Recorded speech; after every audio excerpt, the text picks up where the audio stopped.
Hi boys and girls. Today we're going to start a story called Miss Rumphius, Stories and Pictures by Barbara Coon. Look at the title page, isn't that beautiful? See all the beautiful different flowers.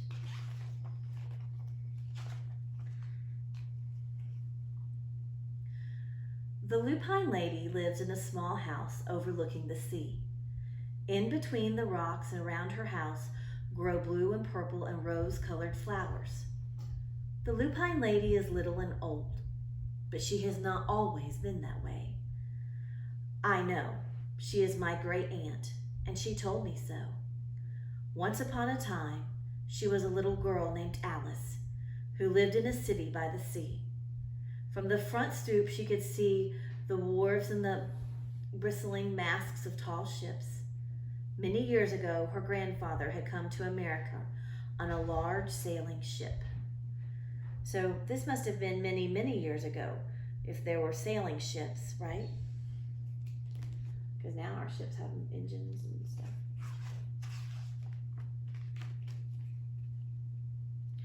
All right, here's your chance to make a mental picture. When I read this next page, I'm not going to show you the picture right away. I want you to make a mental picture.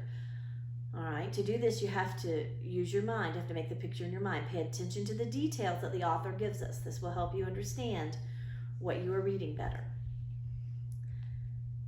Now, he worked in a shop at the bottom of the house, making figureheads for the prows of ships and carving Indians out of wood to put in front of cigar stores. For Alice's grandfather was an artist. He painted pictures, too, of sailing ships and places across the sea.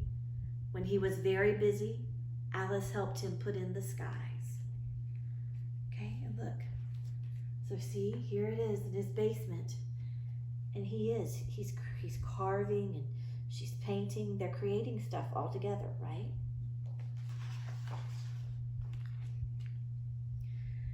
In the evening, Alice sat on her grandfather's knee and listened to his stories of faraway places.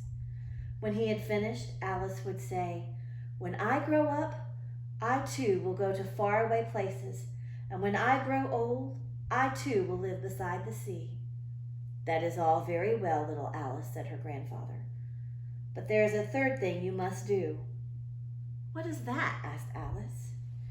"You must do something to make the world more beautiful," said her grandfather. "All right," said Alice, but she did not know what that could be. In the meantime, Alice got up and washed her face and ate porridge for breakfast.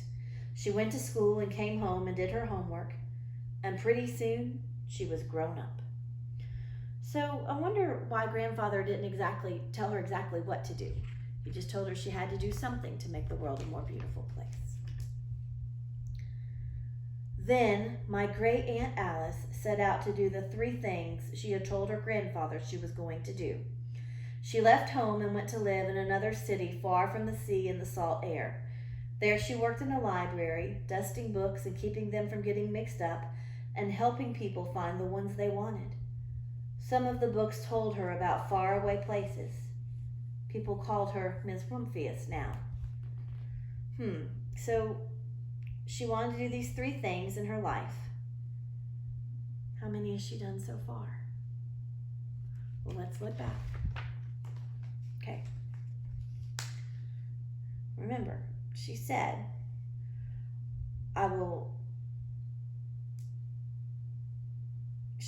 when I grow up, I too will go to faraway places, and when I grow old, I will live beside the sea. And he said that you must make the world a more beautiful place. So far, she's gone to a faraway place. She's reading about faraway places, right? Is she making the world a more beautiful place? Maybe not yet, right?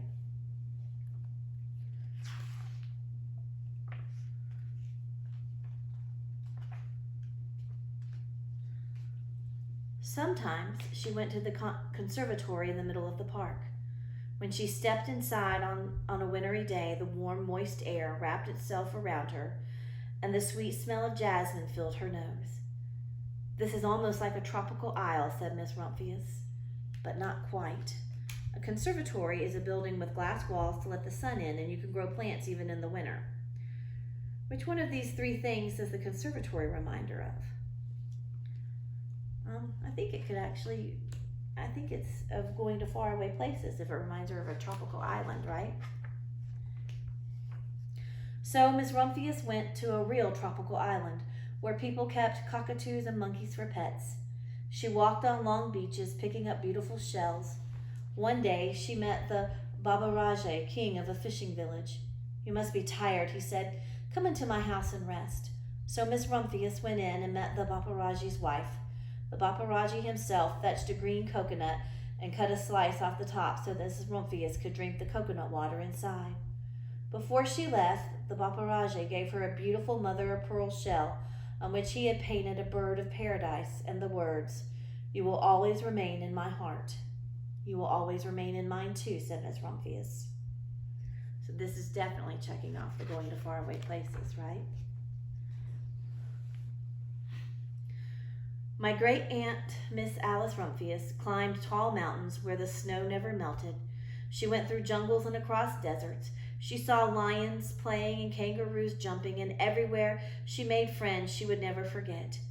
Finally, she came to the land of the lotus eaters, and there, getting off a camel, she hurt her back. "What a foolish thing to do," said Miss Rumphius. "Well, I have certainly seen faraway places. Maybe it is time to find my place by the sea." And it was, and she did. So now we learned that she had been to more than one faraway place. Do you think you would like to ride a camel? That looks pretty interesting, right? So, she's seen her faraway places.